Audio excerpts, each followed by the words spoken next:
Goeiedag, welkom by die E-nuus in kort. Daar is Sondag 2 eredienste om 8:30 en 10:00. Beide eredienste word gelei deur Dr. Piet Vermeulen. Die liefdegawe word verdeel tussen barmhartigheid en die teologiese studentekas.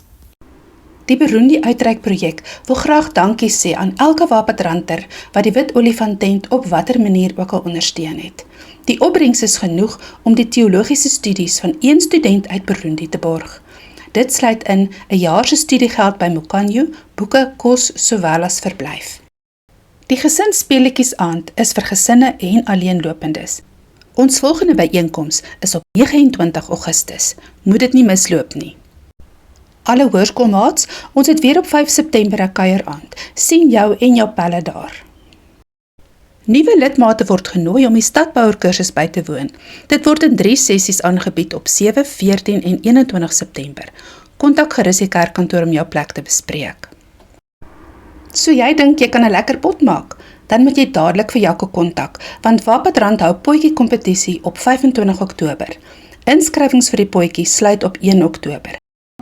Op 14 September het jy die geleentheid om te kom luister na die eeuoue islamitiese strategie vir wêreldoorheersing en hoe dit Suid-Afrika en die kerk direk raak.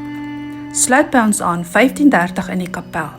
Die spreker is Dominee Christo Heiberg van Ontario in Kanada. Ons nooi jou vriendelik na 'n anderste Vrouedag op 6 September 9:30 in die kerksaal. Die sprekers vir die dag is Carol Ann van Logrenberg en Marie Mostert. Maar wat gebeur by 'n anderste Vrouedag? Wel, jy kan verseker weet dat jy iets kreatiefs gaan doen, lekker gaan eet en hope pret gaan hê. Bespreek jou plek in die saal of stuur 'n WhatsApp na Rihanna of Helena. Bespreking sluit op 2 September. Jy kan jou R150 via EFT betaal. Gebruik die verwysing jou naam plus vroue, maar kaartfasiliteite sal ook beskikbaar wees.